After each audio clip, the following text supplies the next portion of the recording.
Matalinong lineup ni Coach Tim Con para sa Gilas Pilipinas sa Asian Games. Sobrang hinahangaan nga po ngayon ng mga Gilas fans.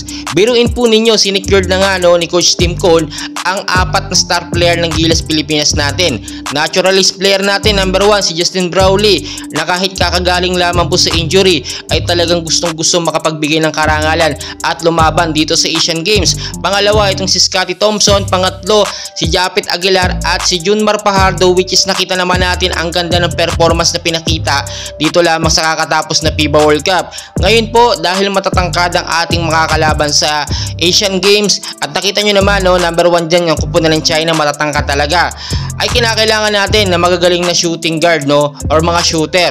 Unang-una nga dyan pinagpipilian etong si Roger Pogoy, which is sinasabi nila na palitan na or dapat hindi makasama. Bakit daw? Magaling lang daw tumira sa tres itong si Roger Pogoy, pero wala daw pong depensa. Pero nakita nyo naman nung FIBA World Cup, ang ganda ng pinakita ni Roger ni Pogoy, di natin pwedeng sabihin na hindi ito pwedeng isama sa lineup. Unang-una din dyan, pwede rin natin makasama or pwede rin kunin ni Coach Tim Con itong si Macho Wright, na alam naman natin na magaling na shooter yan, legit shooter. Shooter nga daw po itong si Macho Wright, pero wala naman daw pong depensa sa loob. Ang kinakailangan daw po natin, magaling tumira ng tres, at the same time merong depensa na ginagawa. Pero magkagayon man, alam naman natin, alam na alam ni Coach Tim Con ang kanyang magiging desisyon dyan. Pinagpipilian din etong si Terence Romeo, posibleng makasama po yan. Naging very hot topic talaga at pinupurso yan ng mga Gilas fans, at syempre alam yan ni Coach Tim Con. Itong si Terence Romeo, alam nyo po, napakagaling na guard nito.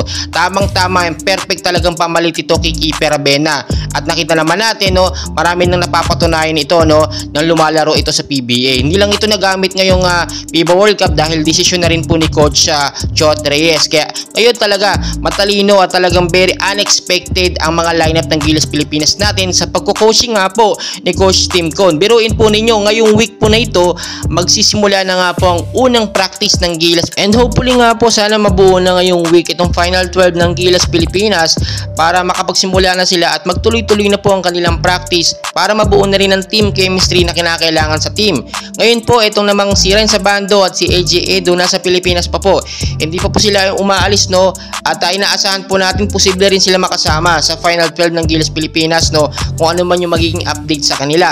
Itong si Renz Abando kasi kailangan na nito magpunta sa KBL sa Korea para sa kanyang kupunan sa next season. Pero posible yan mabago, posibleng ma-adjust pa or matapos muna o tapusin muna itong Asian Games.